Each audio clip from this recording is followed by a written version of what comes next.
Pokwang naglabas ng kanyang saloobin at statement laban sa trending na videos na kumakalat ng kanyang kapatid. But before that, if you haven't subscribed yet to my YouTube channel, please don't forget to like, share, and subscribe at hit mo na rin ang notification bell for more updates. Let's watch this video. Magandang umaga po sa inyong lahat. Isang magandang araw ng December 16, unang simbang gabi ng kapwa ko mga Katoliko. Ayan, magandang umaga po. May gusto lang po akong ipahiwatig or malaman yung lahat na totoo po yung tungkol po dun sa nag-viral po na video na isa pong lalaki na naka-Hilux na Toyotang puti. Opo, kapatid ko po yun, nag-viral siya. Galing, no? Ano po, galing. Paalala lang po na ang kasalanan po ni Pedro ay hindi po pwedeng maging kasalanan ni Juan. Maaaring pong isa kami na apelido, pero hindi naman po kami pareho lagi ng pag-iisip at ng mga gawain araw-araw. Ako po humihingi ng dispensa doon po sa kanya nakaalitan. At lalong-lalo na po dun sa anak na babae. Pasensya ka na, iha. Dadalawin kita, ha? Wait lang, ha? Pupunta ang tita po ako dyan. Pasensya ka na. Hindi po ako natutuwa at hindi ko po dapat kampihan yung nangyari po dun sa kapatid ko. Hindi naman din po ako, kumbaga, siyempre nanay din naman po ako. Pero lagi po natin iisipin na laging may other side of story. Pero sige po, sa amin na lang po iyon. And humihingi po ako ulit ng kapatawaran dun sa mag-ama. And paalala ko lang din po dun sa mga nag-post pa ng paulit-ulit ng mukha ng buong pamilya ko. May tinatawag po tayong cyberbullying and cyber libel. Na po, may mga and gusto ko muna pasalamatan pala yung mayor namin, Mayor Junjun Inares. Maraming salamat po sa pag-ayos ng problema and pasensya na rin po kayo. Humingi po din po ng paumanhin po sa aming mayor. Doon po sa mga ibang politiko na nakisakay po na hindi naman taga-antipolo, nakakaloka. Naman nag-post pa kayo, sir. Sino kayo? Alam ko taga-Bicol kayo eh.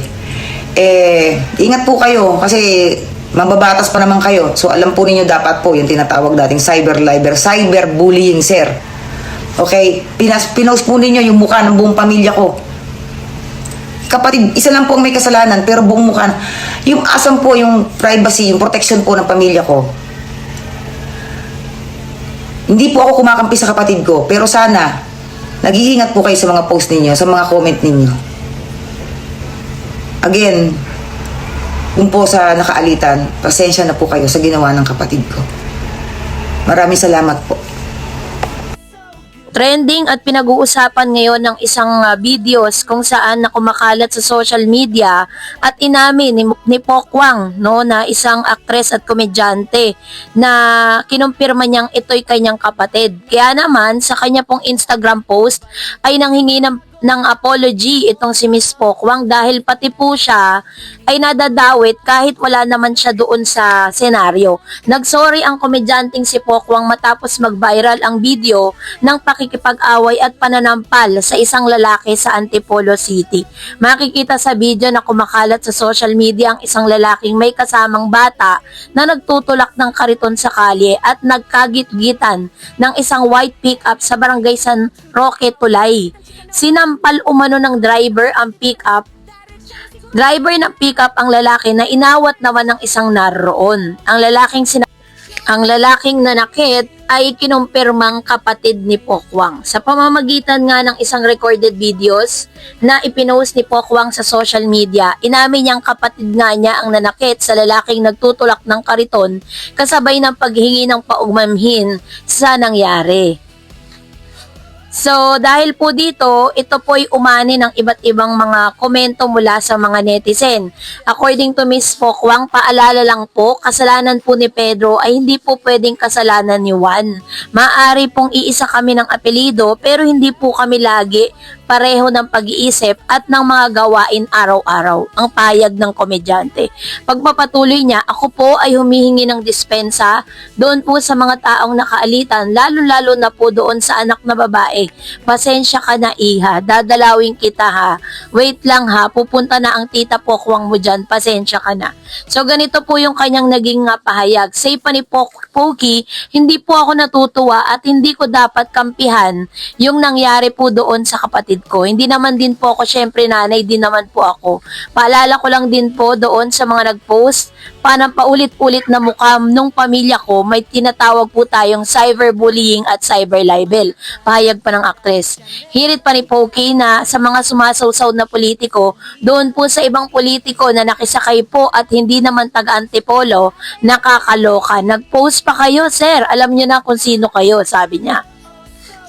Alam ko taga Bicol kayo, ingat po kayo kasi mambabatas pa naman kayo. So alam nyo dapat na yung tinatawag na cyberbullying or cyber libel.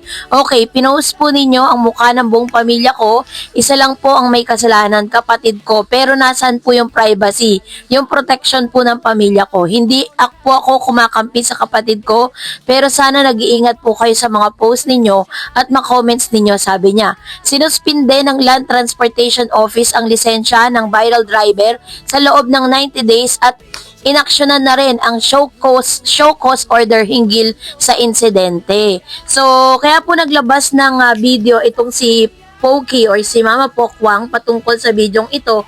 First, of course, nanghihingi siya ng apology para sa ginawa ng kanyang kapatid. According to her, is kino-call out niya din ang ilan sa mga parang mga politicians na nag-post. At may mga netizen din na nag-post ng picture ng buong pamilya niya. So, tama naman po, may katwira naman si Pokwang na yung kasalanan ng kanyang kapatid ay hindi po pwedeng isisi sa kanya or sa iba pang miyembro ng kanyang pamilya. Dahil ang pangyayaring ito, parang although magkakapatid po sila, magkakapamilya sila, pero hindi naman natin pwedeng isisi yan dito po sa actress at comedian. So, sa ngayon ay inaksyonan na po ng LTO ang naging attitude nito pong kapatid ni Pokwang at nabigyan na po siya ng sanction dahil sinuspinde or na-hold po yung kanyang license for 90 days, hindi siya pwede mag-drive. Yun po yung, kasi agad pong kumalat yung viral video na ito. Talaga namang umani po ito ng mga galit na mga statement at mga comments mula sa mga netizen. So dito po sa viral video na ito, talagang samot-sari po ang pambabash na nagaganap ngayon, hindi lang po para sa kapatid nitong si Pokwang, maging kay Pokwang mismo. Kaya siya na po mismo ang humingi ng public apology para sa nagawa ng kanyang kapatid. Sinabi niya po dito, nagagawa siya ng aksyon para po makausap at talagang madalaw yung mag-ama, lalo-lalo na po yung bata na naka-witness kung paano po sinaktan ang kanyang ama. So, ano po kaya ang mga susunod na ganap pagkatapos po nito? Abangan po natin yan. And that's it for today. For more videos and updates, please don't forget to like and subscribe. And please don't forget to follow my Facebook page, Dar Eds TV and Dar Eds channel. God bless everyone!